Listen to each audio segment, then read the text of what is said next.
welcome everyone to the Poisonous and Pestilent podcast. Now, as you know, over the past few years, I have come to you exclusively audially. This is just the way I am. However, today we are trying to experiment with I think it's a cross-media presentation. Not sure. Either way, there's going to be the video that will accompany this audio experience for what it is. I've got a very special guest today. To introduce myself, my name is Andrej Boron. Boron basically is the substance which, if you've been watching the TV show Chernobyl, they needed, is, as far as I remember, 5,000 tons of boron. In this case, you'll have to do with like 90 kilos. So my name is Andrej. I come from Slovakia, and I'm when it comes to the reason why I'm guest in this podcast is that I'm a civil defense instructor, and I'm a YouTuber where we have a channel called CBRN Academy. We field test gas masks. We make reviews because people like them, and actually we're pretty much interested in respirators, their development, technical aspects and stuff. And of course there is a bunch of tutorials how to use protective equipment.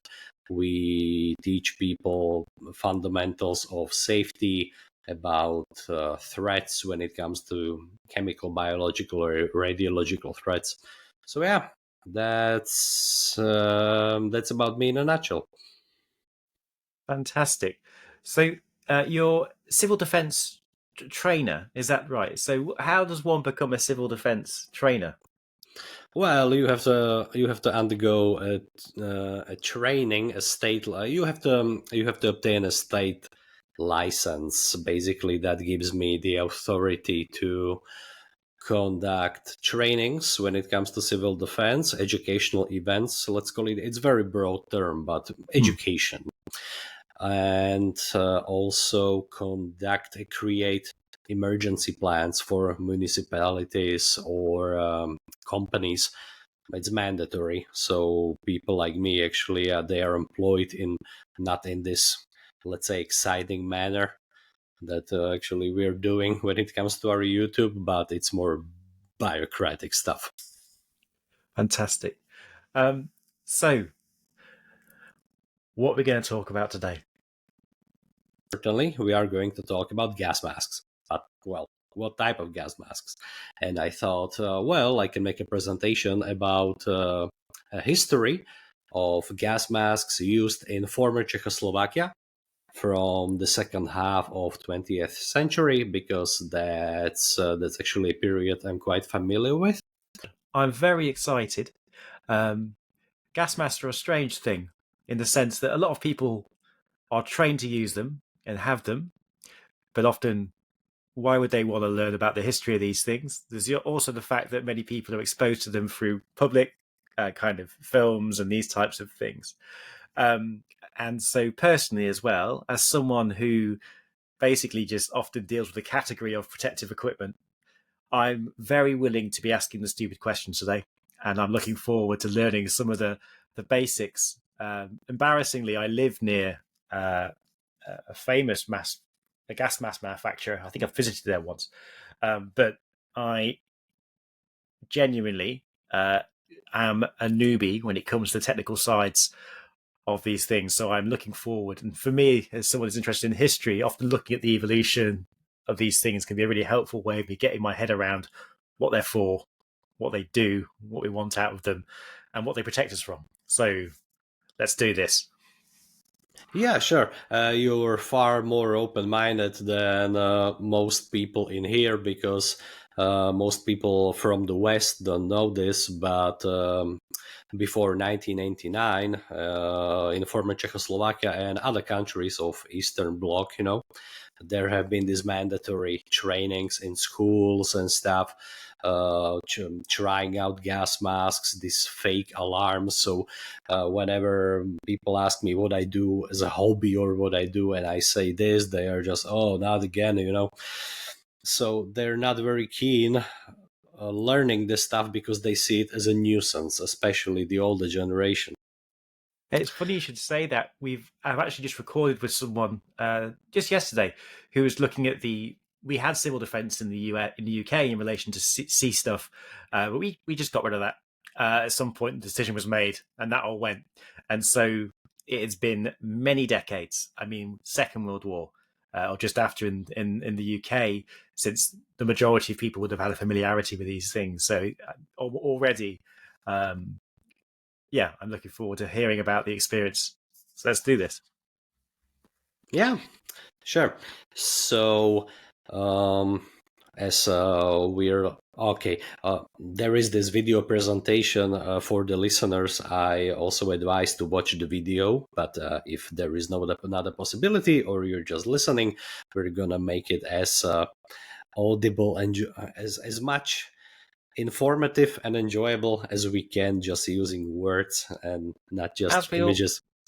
As we try and do on this show every week. So we're going to try and take you on an audio journey in what is essentially a visual world here. So let's see how that goes. So this presentation is called Respirators Used in Former Czechoslovakia. And it is divided into two main parts. Because we're going to talk about two categories of gas masks. First is CBRN respirators used in the army, in the former Czechoslovak People's Army, and respirators used in civil defense. So let's start, because we're gonna present them chronologically, and as I said, we're gonna talk about respirators used starting from the second half of the 20th century. Okay, of course, there have been gas masks before that, but that's a completely another topic. So the first respirator is called the M52. From the name, it's obvious it was introduced in the 1952. Well, that was a helmet-style gas mask, which was introduced into Czechoslovak People's Army as the first Army CBRN respirator after 1945, so after the end of the Second World War. The helmet-style gas mask, what does it mean? Well, it means that there are no head straps. It's a very Soviet design, because actually no one else used this type of gas mask. It means it's all made of rubber, the headpiece, the face piece, and it covers most of your head. It covers your ears, and the ceiling line is partially around your neck and around your face. Looking at it, it's almost the worst thing I could imagine. The only context in which I've seen these that we can talk about on a family show outside of the Soviet Union sort of museums is usually death metal bands seem to find these particularly suitable for dancing with on stage. They are pretty hideous looking. And I guess with gas masks for this era, mass production, these weren't made to be comfortable. These weren't made to be the safest. They weren't made to be the most practical. I think the most important aspect was economical. They were cheap and easy to manufacture. That was the decisive factor when it comes to Soviets. And so in addition to the overhead aspect, which is the most striking, you then have the eyepiece, which I assume is just tempered glass, nothing too special. And what types of filters were these fitted with? These are very old filters, M52s. They were fitted with big, heavy filters that had to be connected through a hose. Like canisters attached to a hose, yeah. Exactly. And these canisters, they were carried in a bag because of their weight and stuff, but it's the most impractical. And when it comes to safety, I think a hose is just another piece that can get damaged. And the Murphy's Law, whatever can go wrong will go wrong. And it goes double for for a piece of equipment like this. Just imagine, because we are talking about army gas masks. We are talking about something that was supposed to be deployed in the field. Now imagine some frantic combat situation, and there is a big chance that some part of this hose is gonna get damaged. So it's very outdated. And where did this design come from? This, as I mentioned, we were influenced by Soviets. Well, whether we liked it or not at some point. The thing is, this was a licensed copy of a Soviet gas mask. So this is a gas mask from the year 1941, and it's an infantry gas mask. But these gas masks actually had one big design flaw, and they had to be upgraded eventually. This mask had a single exhalation valve, and with an introduction of nerve agents like sarin or tabun, the G series nerve agents, they are extremely deadly. So whatever trace amount will get through the mask can cause serious health problems or even death. And these masks had a problem with undersection. The problem was that contaminated air could get through the exhaling valve. They made an improved version. It was called HM41U, like upgrade, the letter U at the end, and this one had twin exhale valves.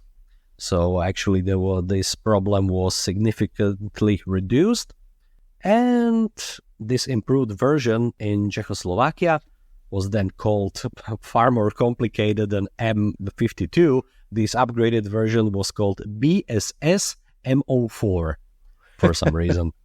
Excellent.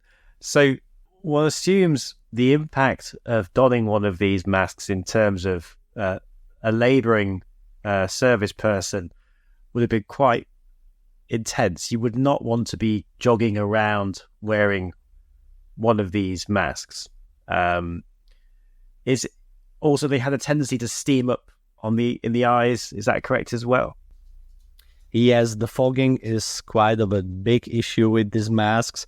We made a review of let's call it the legendary gas mask, because sometimes we have to make a content or reviews based on what people are searching for on YouTube. And there is this one gas mask, Soviet, called GP5, and it's basically the same design.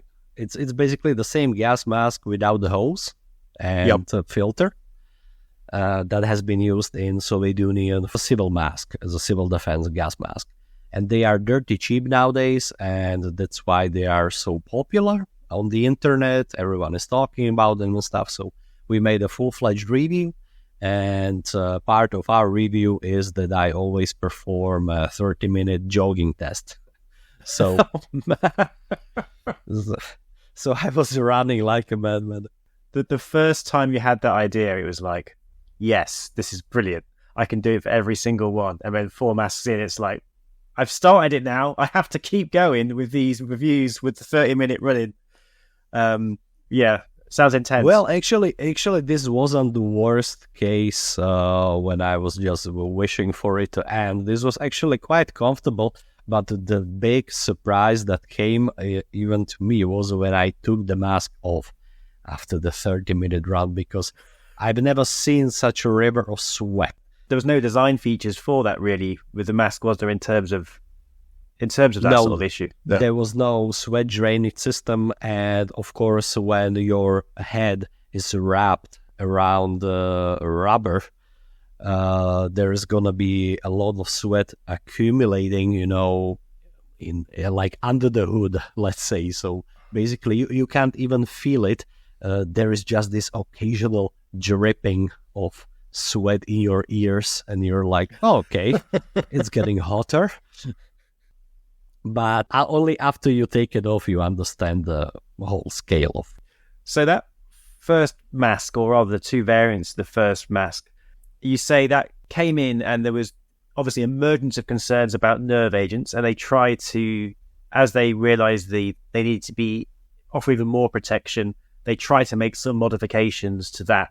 But then I guess what happens is very quickly you start to see pressures for modernization of the mask. Is that right? So then do we move to a slightly later version? Or do we move into a different type of series? There was always this need to create something new, something better. And this occasion actually came, and there was a huge upgrade from this gas mask. But this one actually didn't come from Soviets. It actually came from Americans. And this gas mask is called M10. That one does sound more familiar. It's a favorite gas mask of preppers and collectors, and it all boils down to availability and price. And there is an enormous amount of these gas masks even today. They can be bought for like 10 euros, you know. And so visually, these look quite distinctive to the one we've just talked about. They don't have the full head cover, do they? So they're not the whole kind of helmet mask. Yes. They have head harness system, the classic one which we know from other gas masks, and they don't have the hose. Because I just shocked myself here. So front on, they look a bit like the sort of mask you'd wear in paintballing. But I've just seen the side profile. I hadn't realised that, of course, you've got the whole filter unit is there in the mask. This is a complete overhaul because on the one hand, you have the M52 gas mask, which covers your basically entire head. Your entire head is wrapped in rubber, and you have to carry a very heavy filter, which is kind of hard to breathe through in a bag. And on the other hand, you have this pretty minimalistic, not really minimalistic gas mask, but everything is integrated because you can't even see a filter because they're inside. The M10 gas mask is using cheek filters, so they have their big negatives, but one of the biggest positives is that you don't have to carry anything in a bag and nothing is sticking from one or the other side of your gas mask. So actually the mask is evenly balanced. That's one of the biggest positives. So the M10 gas mask was introduced into the Czechoslovak army in 1973, and its design was very heavily, I'll say inspired, but in reality it was blatantly copied of the American M17 gas mask. This was developed in America. The M17 gas mask was then reverse engineered in Czechoslovakia and later in other Eastern Bloc countries.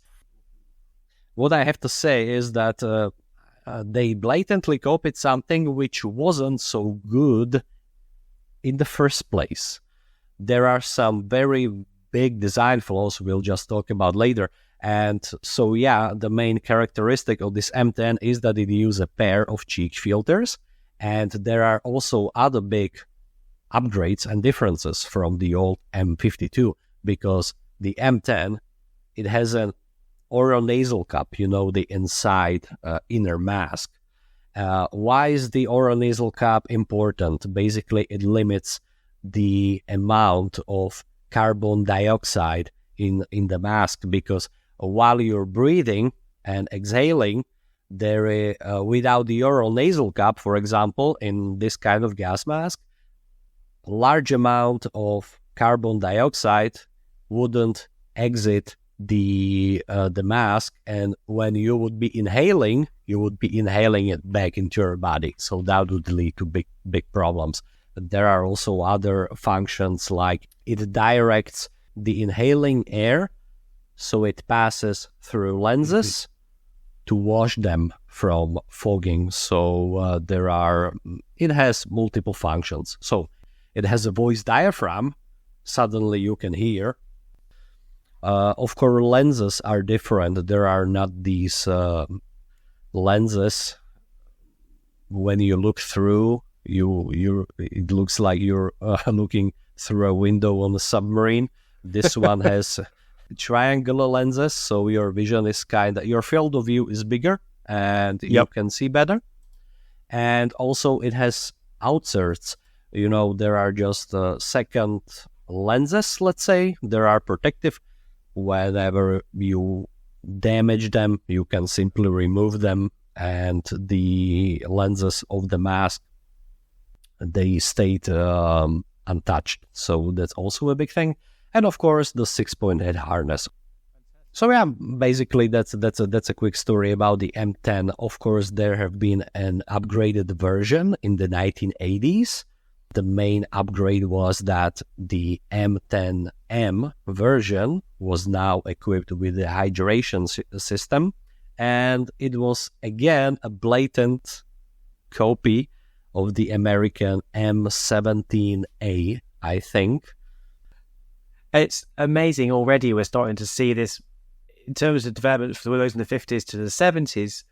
The mask was being adapted to make it more wearable, more usable. And here things become a bit nonsensical, because yes, the upgraded version has this hydration system and it's built for better comfort, so you can stay longer in it. But the biggest flaw of the design of this respirator is its cheek filters, because the expected time they could last for at maximum is like 1 hour, if I'm not exaggerating. Actually, this type of gas mask is meant as an escape hood.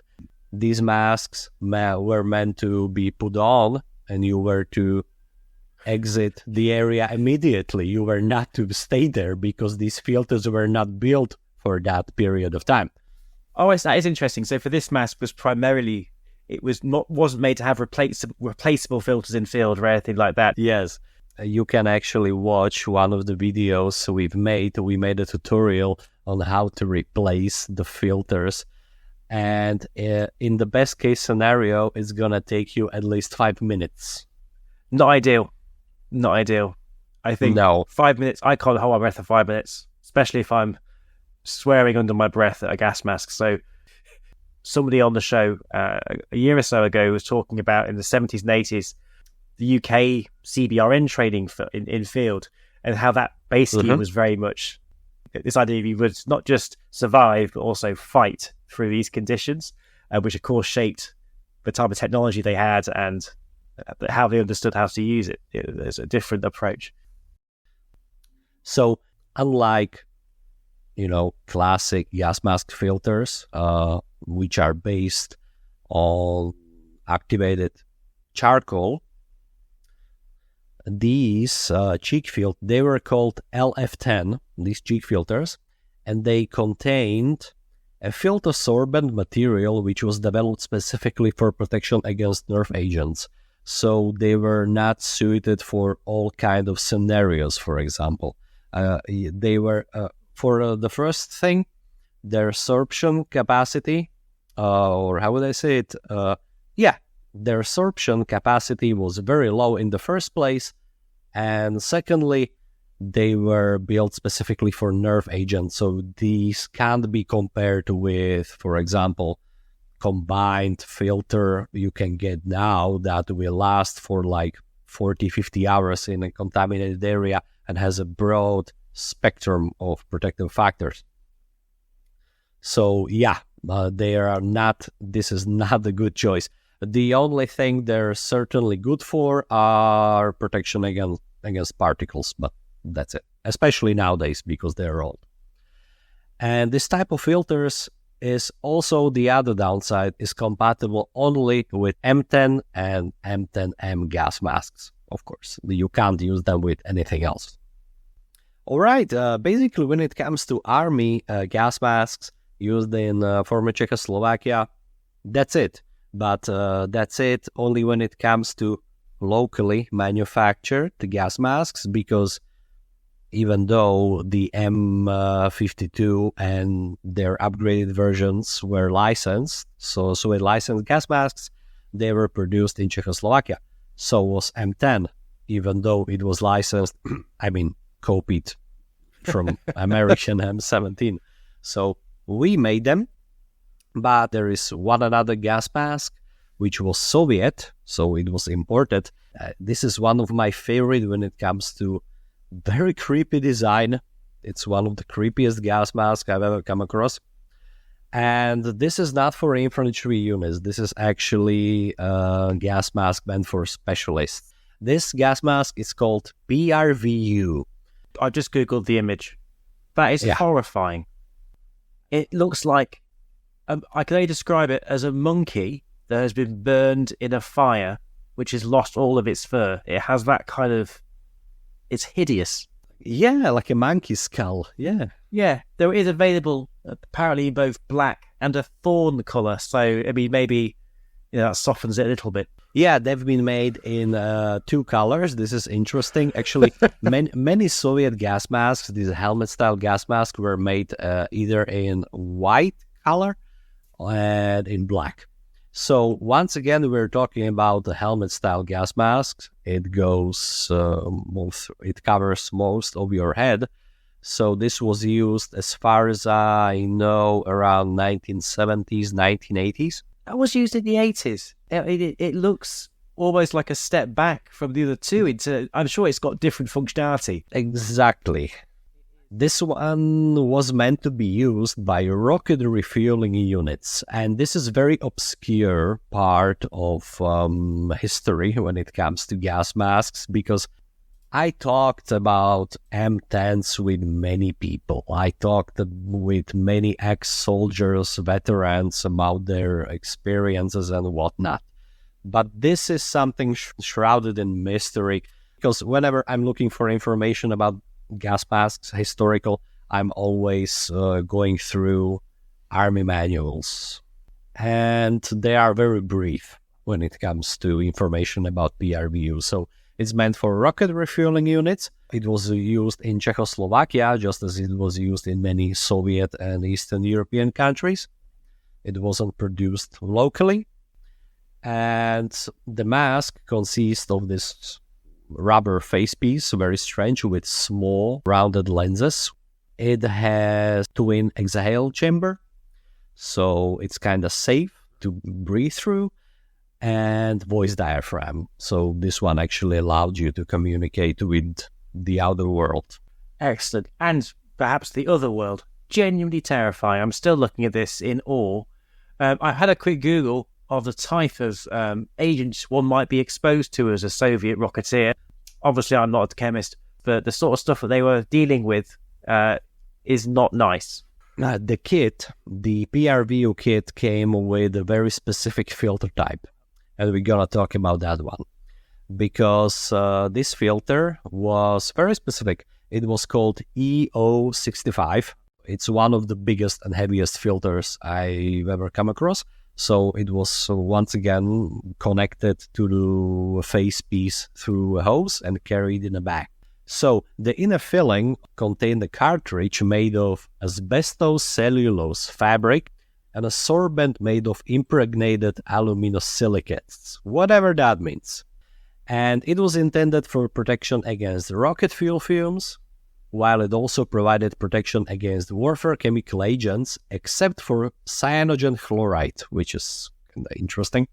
And of course, imagine a tin of beans the size of the wooden tube that a bottle of whiskey comes in. It looks like that. It's quite a sizable and weighty object, I think it's fair to say. Oh, I've just got the profile view. The ears on it. I've just seen the ears on the side of the mask. It has like the ear shape outline as well. It is a monkey face. Yes, actually the area around your ears is a bit thinner, so you could use some headphones and stuff. Also, that's also another disadvantage of this of helmet-style gas masks, that it quite limits your hearing capabilities. Excellent. Well, thank you for that one. I will not be sleeping very well this evening. That is a terrifying object. It's the sort of thing, you ask AI to invent things on the internet. Why bother asking AI? Soviets already did it, so...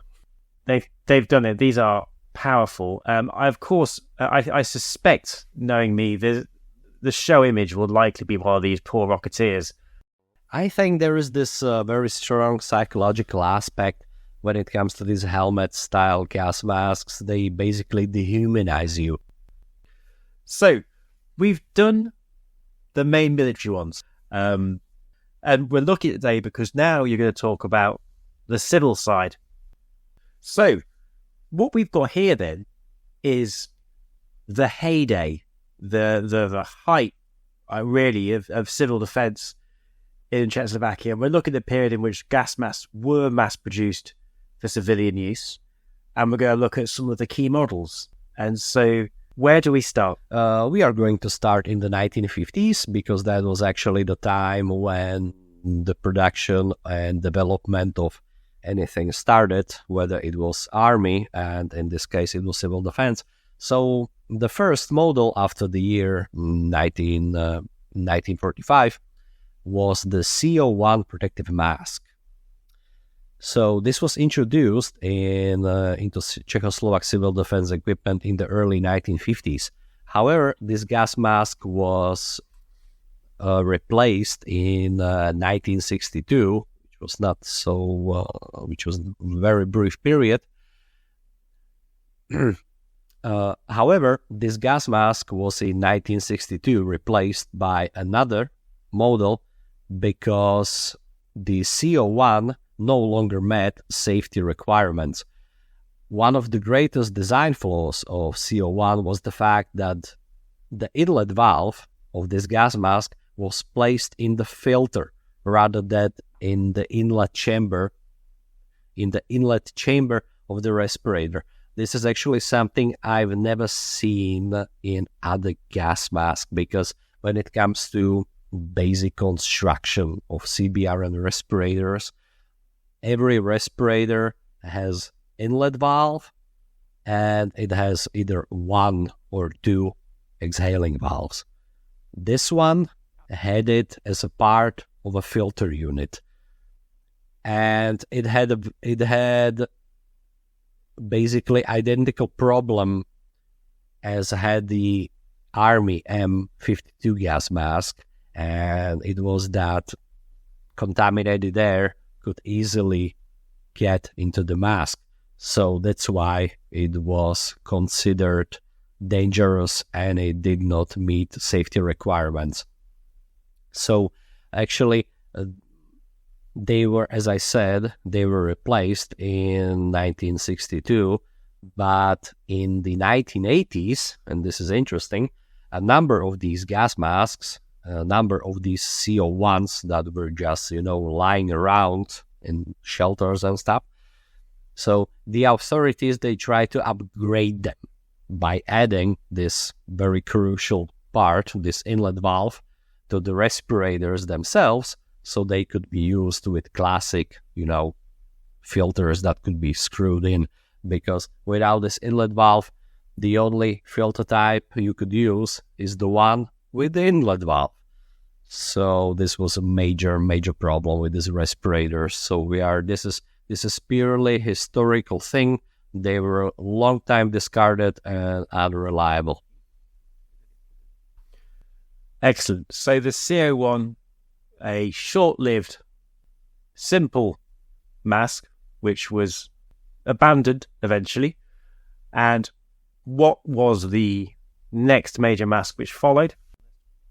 So the mask that replaced the inadequate CO1 in 1962 was called CM3.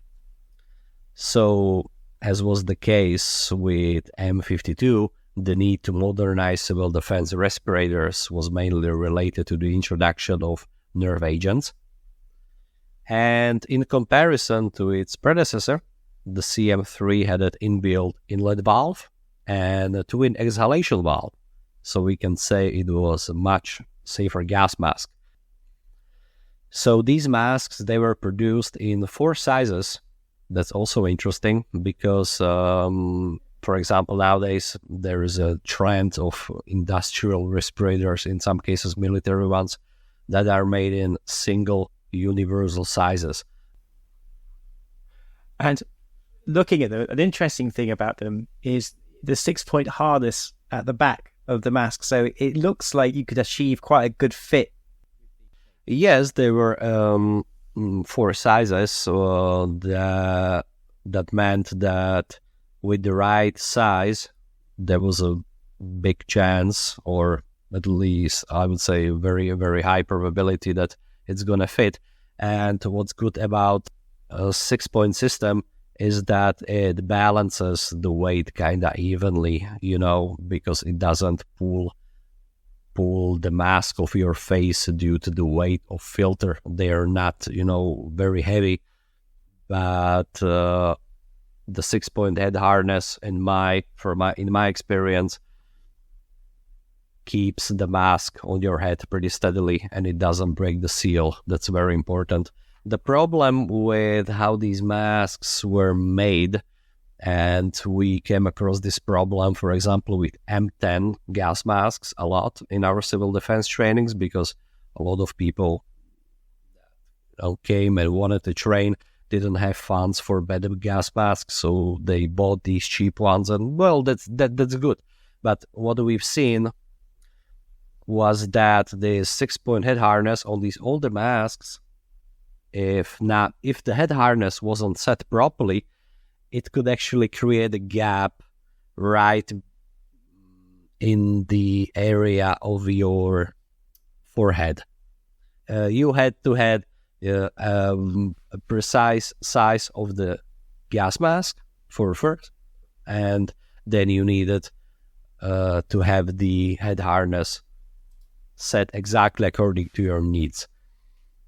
Otherwise, a very big gap, would create on your forehead that would immediately break any seal. So in the next model, in another upgrade, we can actually see that they abandoned the 6-point system in favor of 5-point system because it's more foolproof. For example, that was the same thing with M10.